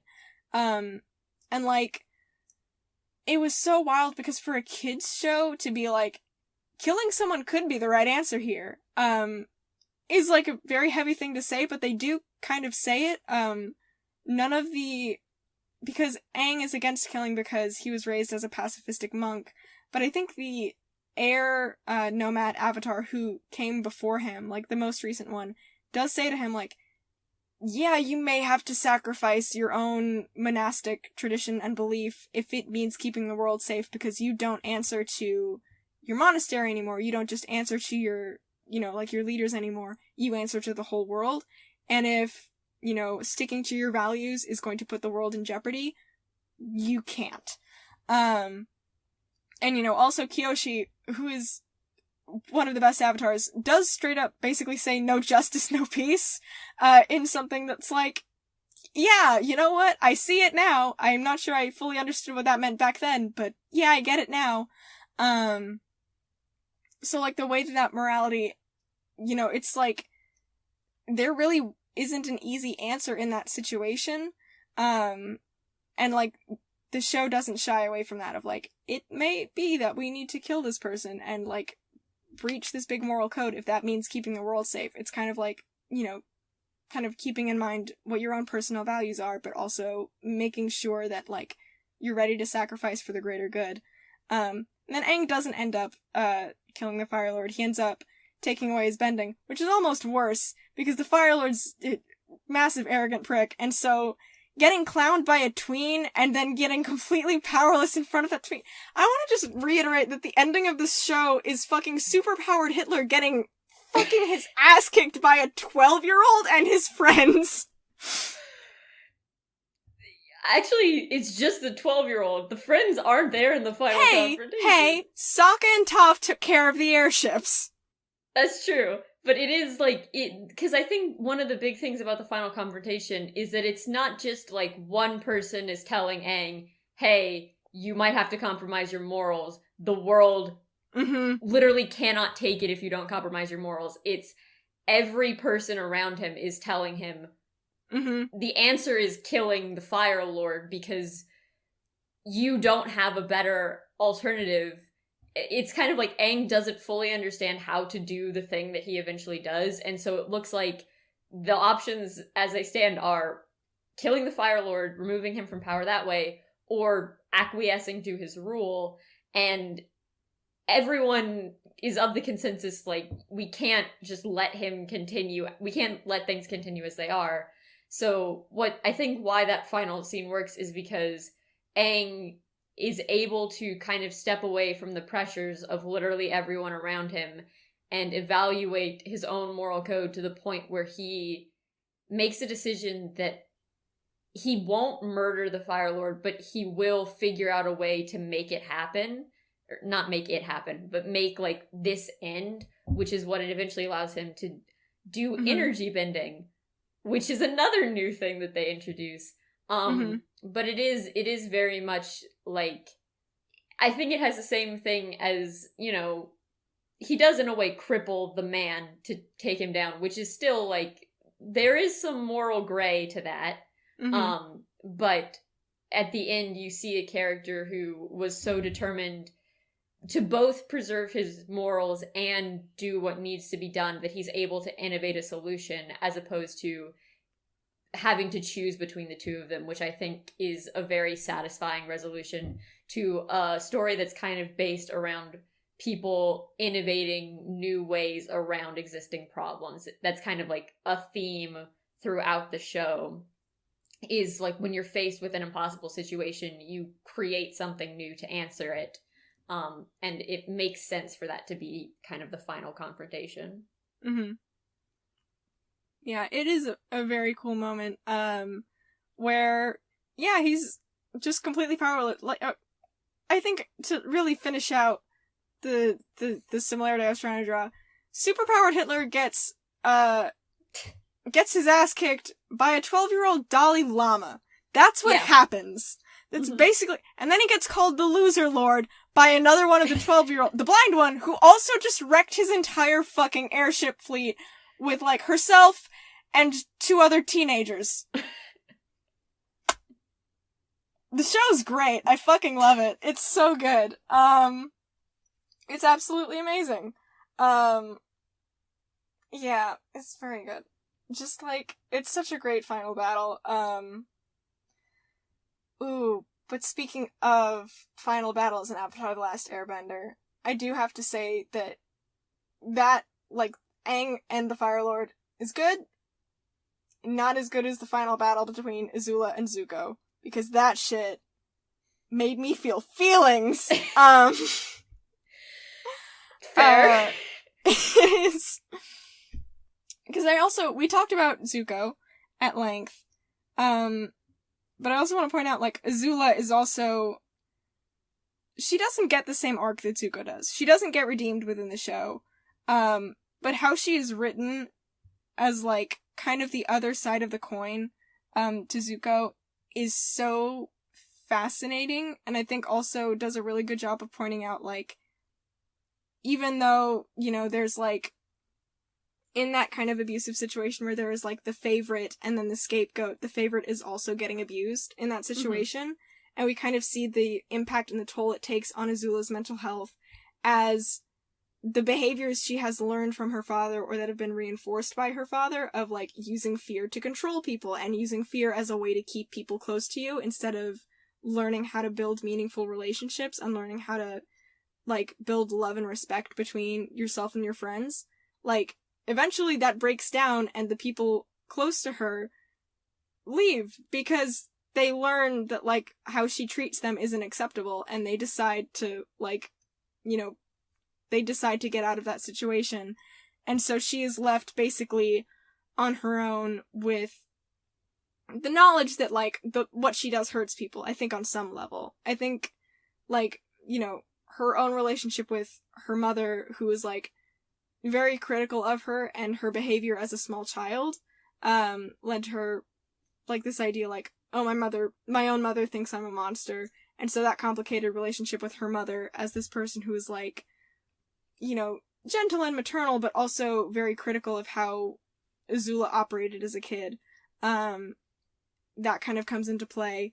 And, like, yeah, basically the techniques she learns from her fathers come crashing down around her, as she's kind of left on her own to sort of spiral because all of her coping mechanisms have ended up backfiring, and she has driven away all of the people who might have been able to help her. And so the final battle between her and Zuko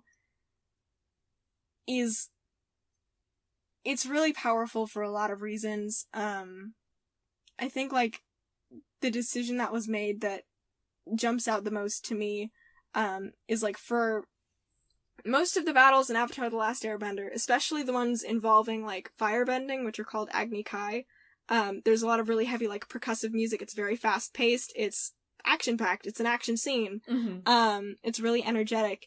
And when Azula and Zuko fight for the final time in this kind of culmination as, like, they face off in, you know, this big final battle, it is all but silent except for very pensive, very slow, very sad violin music that plays throughout the whole thing. And you just kind of see Azula break, as she's doing this. Like, she's completely erratic. She's no longer this, like, fine-tuned machine of a person. That facade has completely dropped away. She's just lashing out to try and get attention, to try and get some kind of love or acknowledgement from someone she cares about. She's trying to feel like she's doing something. And so that final battle it's really powerful in a lot of different ways, and it's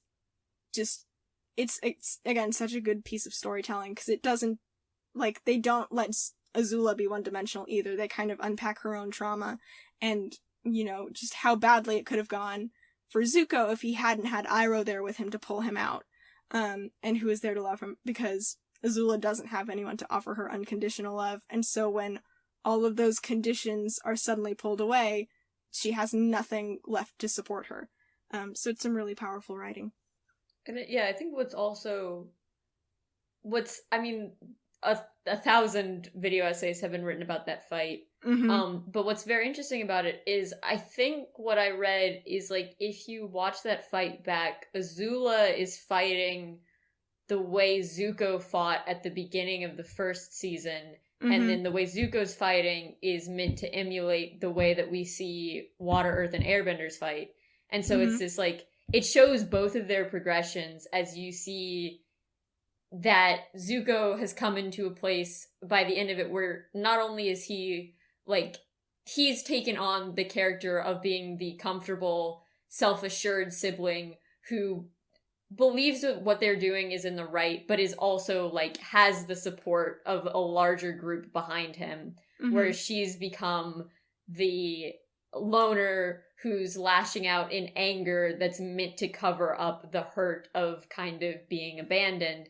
Which, and one, you know, the idea of two people who are foils switching places in the foil, to have that work at all is very impressive, and to have it work so beautifully, as Kara was saying, makes this, like, all the more tragic, because by that point in the story, you understand, like, where Zuko was a bad place, and no one deserves to be in that place. And so to see anyone return back to where he was initially, even if you, like, never were invested in Azula, and even if you just hated her, you can't help but feel bad for her, even as she's been painted kind of as the secondary villain. Mm-hmm. Which is, like, you know, the Fire Lord is not a redeemable villain, and so she works really well as kind of this more complicated, more emotive villain to put as, like, the seal on Zuko's story, which is very cool. But Mm-hmm. yeah, I think if you all the decisions that they made in that fight were very powerful. And I think on both sides, the way that they choose to have them fight really does a lot of storytelling that, you know, even if you don't consciously understand it, you subconsciously, like, get the point of that fight just because it's so well thought out and put together. Yeah. I think a lot about fight choreography, so... I don't typically, but the fight choreography in Avatar: The Last Airbender is very good. Partly because, like I said, like, the four nations are based off of actual cultures, and so those bending styles are also all based off of distinct martial styles, which is really cool. Like, they had martial artists from each of those, like, fields come in and do, like, reference stuff for the animators. So it all ends up looking, like, really different and distinct, and it's such a cool stylistic choice that, like, they didn't have to make. They didn't have to go that hard, but they did, and I'm grateful. Yeah, I mean, you can tell, like, that Avatar: The Last Airbender was a labor of love for the people who was working on it, just because no one would put as much time or as much effort into any project as that show displays if they did not truly and deeply care about what they were creating. And I think that's the reason why so many people love it, is that most often you see massive audiences are drawn to the things that the animators worked the hardest on. And it's like, it's just a really great show. I think everyone should watch it at least once. Probably more than once, though I can't say that because I've only seen it once, but... I will also say this, Kyoshi is not a character within the show. She shows up a few times because she's one of Aang's past lives. But Avatar Kyoshi's the best Avatar. Bisexual, like, I think 7-foot tall person, ridiculously tall person. She's just a bisexual woman who lived for like 230 years. Fucking iconic. We love to see it. The best. Not here for your shit. Straight up, just like, she was like, yeah, this dude was being a dick, so I killed him. And what the fuck of it? Like, they literally, Team Avatar tries to exonerate her for this crime, like, centuries later. They figure out, like, no, this couldn't have happened because blah, blah, blah, blah, blah. And then she, like, manifests physically from the spirit world to be like, nah, I fucking killed him. I did it. It was me. I fucking did it. It was me. And what of I'm it? guilty. I'm guilty and I don't regret it. It was so good. You cannot exonerate me because I am not ashamed. It's so good. And again, she was also the one who was like, no justice, no peace. So she was just like, not here to take any bullshit. And I love it. But yeah, no. I would also talk a little bit about Legend of Korra, if only... I'm assuming... Do you know about the queer rep in Legend of Korra? Have you heard about it? It was a thing when it came out. I mean, I know about it, but then I also know about the complications with it because of the studio and stuff, and like how they couldn't show couldn't show a lot on screen because of yeah, I've read about it because it's like, it's another example of studios did do that, huh? So anyway, I'm not gonna go into a whole bunch of Legend of Korra, but major Legend of Korra spoilers for like the end of the last season, literally the spoileriest spoiler you can ever spoil. So go watch Legend of Korra and then come back to this. I'll put timestamps in the timestamp doc for when you can come back if you don't want to spend that much time doing it. Okay, so big spoilers. So, Korra is a bisexual avatar. And that's the thing. She's openly bisexual. Like, the last episode, they're kind of build to it, as much as they can, again, on screen, because studio execs suck about queer representation. Yeah, Mark, don't think we've forgotten about you. Yeah, fuck we may not have off, mentioned Mark. you last episode, but... Yeah, continue. Mark the studio exec personally fucking did this, and we'll never forgive him. It was his fault. But Korra basically, like, builds up this kind of romantic relationship with another female character, Asami, who's, been there since, like, around season 1. So they kind of built to this, like, very close romantic relationship, and then they walk off into the spirit world holding hands for a little vacation. And it's, like, it's so romantic. It's very cute. And it's also good because shout out to the writers of Legend of Korra for actually writing a love triangle, because both Korra and Asami are exes of the same dude. So, like, there was, like, gonna be a stereotypical love triangle of, like, oh, who's Mako the dude gonna pick, Korra or Asami? No. They've all picked each other at this point. The triangle is complete. It happened. It happened. It's very good. So like shout out to the writers for doing that as well, for actually writing a fucking love triangle instead of a love angle that most people normally do. Yes. Is great. I like Korra for a lot of reasons. I know it's not a super popular opinion within the Avatar fandom, but it's trying to do something different from The Last Airbender, which I respect. It's taking on different themes. It's trying out a different format. It is just a different show. It's not trying to do Last Airbender again, which I think was a wise decision ultimately. And like, yeah, it's a more mature show, I think, which is good. I think it's like kind of grew up with the kids who watched the first series really nicely, because like the points they make are a little bit darker. Like the stuff that the characters have to deal with is a little bit heavier. And it's just a little bit more complex of a show. And I understand there's also some stuff where it's like, but they retconned a bunch of stuff, because like if this lore thing happened, if human beings got the ability to bend from the lion turtles, where was all this stuff about the legends of people learning to bend from like the animals who did the bending first? To which I respond, that solves an earlier plot hole from the first series where it's like, so if badger moles taught the first earthbenders, how come people don't just go to badger moles and figure out how to earthbend? So it's like, now you gotta get the good juice from the lion turtles first to know how to bend and be able to do that, and then you go to the badger moles, is how I interpreted that. So that makes it make more sense, not less. Yeah, I mean, also, anyone who's getting mad at a kid show for retconning stuff, like, you can truly not consume any series that lasted for more than a decade, because everyone retcons everything all the time. That's kind of how media works. Yeah. And I will say, one thing that Korra kind of forced me to reckon with when I was, like, first watching it, because I think I watched it around the time it came out, but not super religiously, was, again, big spoilers. Why are you back? We're still talking about Korra. Go finish watching Korra and then come back to this. Why did you come back if you weren't done? Yeah, we're not done yet. If you're not done, we're not done. Like, go. We'll wait. It's fine.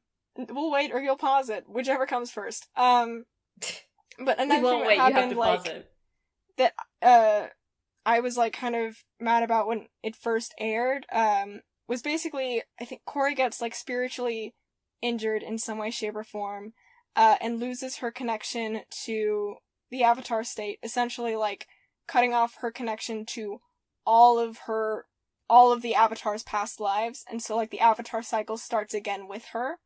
And I was really mad, because I was like, what the fuck do you mean we get cut off from all those past life connections? What the hell? Until I came across something on Reddit, because, you know, that's where all the best opinions live. But this one was actually kind of enlightening, for me at least, which was, like, things should have consequences, basically. Like, big moments and big story events should have lasting impacts on the world, and having something that's easily reversible makes things feel a lot more low stakes. So having a character fuck up, or having a character go through something and not being able to fix it, is like a riskier story decision. But just because the lore changes with something doesn't mean it's worse. And, like, looking back, I do definitely appreciate, like, yeah, I appreciate that there wasn't a way for that to get magically fixed, or, like, that to be a quest to go on. Like, sometimes things just suck, and sometimes things happen that we don't have control over, or that maybe we do have control over, and that we caused, that we can't always undo. So having that was really cool, and it also kind of signaled, like, yeah, we're not, like, this show is its own thing, it's a new thing, and we don't need to depend on, like, its past life for it to be good. Which I appreciate. So yeah, it was just kind of, the storytelling moves that they made were, like, riskier, but I think, at least in my eyes, they paid off, and I appreciate it. I mean, I think it's also true that, like, I've never seen it, but I think it's that, you know, Avatar: The Last Airbender gets a lot of praise for being revolutionary because it had to do all the ground world building. Mm-hmm. Like, you know, I think that a thing with it is, of course, it's not going to be as risky because it's already a risk by the very nature of, like, no one's ever existed in this world before. Here you go. Mm-hmm. So I think it is, like, I would say whenever you're going back to an established universe, of course you have to raise the stakes or do something more intense, just because all, like, the fun, easy stuff gets taken care of when the intense stuff can be pushed into world building and into just, like, figuring out what's going on in this world. You know, and I think the ability to try something new instead of falling back onto what made the first thing really successful is admirable, even when it doesn't pay off, though it sounds like it does pay off in this case. Because that's, like, one of my biggest problems with a lot of series is when they go back and they just redo the first thing over and over again, which is something we discussed with Star Wars. Yeah. It is Take like risks. Yeah, it's a show Korra is a show that's about, like, kind of living in the world that Avatar's established. Like, significantly after kind of the events of the first series. But kind of, it's a little bit more of a steampunky world as well. They have, like, radio and cars and stuff, which is also cool. I think because the original concept for Avatar was a little bit more, like, technological. Like, I think originally, like, Momo was going to be a robot or something. Like, it was a much more technological world, and so seeing it kind of return to, like, this kind of steampunky thing was like, oh, it's kind of like they were going back to the first idea and, like, kind of calling back some stuff that never made it to the first cut and making it make a little more sense. And it's also great because Legend of Korra tackles the issue, that I didn't realize needed tackling until, you know, this series, which was, hey, so we know that the avatar of the first series was this really spiritual person from a very spiritual people.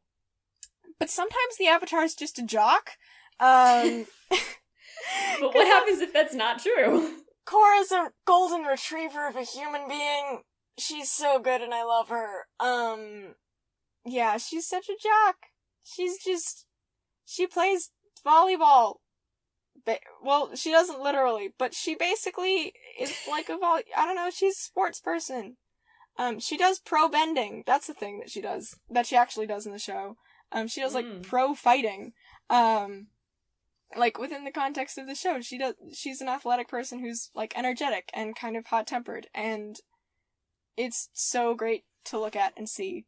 Because it's like, yeah, there's a whole range of people who can take on this role, and, like, they're gonna be different from each other, and that's okay. So yeah, Korra, you know, just is a different show from Avatar: The Last Airbender, but I think both are good and deserve love. Very cool. Well, that seems to have brought us to the natural conclusion. Yes, I've become more and more contorted as this episode goes on. Nice. But yeah, this has been fun. It's fun listening to you talk about this, because you're so much better educated on it than I am. But it's very fun. Yeah. I enjoy listening to people be smart. Aw. Same here. Woo! Woo! Alright. You ready for that spicy outro? Go for it. Okay, thanks to Sawsquarenoise on the Free Music Archive for the use of their song, Cal Defense Ending. You guys have certainly been on some episodes, huh? So thank you for not finding us and getting mad at us. Potential sponsors: Blue Apron, HelloFresh, NordVPN, ExpressVPN, Casper Mattresses, small businesses, large businesses, anyone who's willing to give us money in the hope that we might send, like, 10 people your way. 15, excuse you. 15? I checked Anchor, we've gone back down to 12, so... Oh, damn it! Which, hey, the 12 of you, go find the other 3 and get them back here! Yeah. 12 of you, you guys are the real ones, and if you potential sponsors are interested in appealing to 12 of them, our email is heynerdpodcast@gmail.com. Listeners, tell your friends, your enemies, your friends who used to be your enemies and then got a redemption arc, your lion turtles, your air bison, your flying lemurs. Yeah, your owls from the library. That's the thing that happened in the show, Yeah! right? Yeah! Your benders of all sorts. And you're not benders, and they're boomerangs, and they're space swords. Yes, tell everyone you can find about us, and email us fun stuff at heynerdpodcast@gmail.com. If you're interested in seeing our Twitter, which currently has the one tweet on it, that's at heynerdpodcast, or there will be a link in the description. And check back next Wednesday, wherever you get your podcasts, for our very cool next episode, for which there is no hint this week. We go unto darkness? Maybe. Yes? Yeah. I mean, I'm good with just running the episodes where we talk about random things we like instead of having a topic, but... Well, next 2 weeks, we didn't change this. It's not next Wednesday, it's the Wednesday after next, and there will be an episode. About Who something. knows? Yeah. Something will happen. Alright. I'm a woman of mystery. I like to keep everyone on their toes. I don't want to come up with episode hints. It's definitely the rationale for doing that and not just my own procrastination. Of course. Mm-hmm. Are you ready to try this again? Oh boy. Let's do it. 3, 2, 1. Bye, Nerd. nerd. Ooh. Ooh.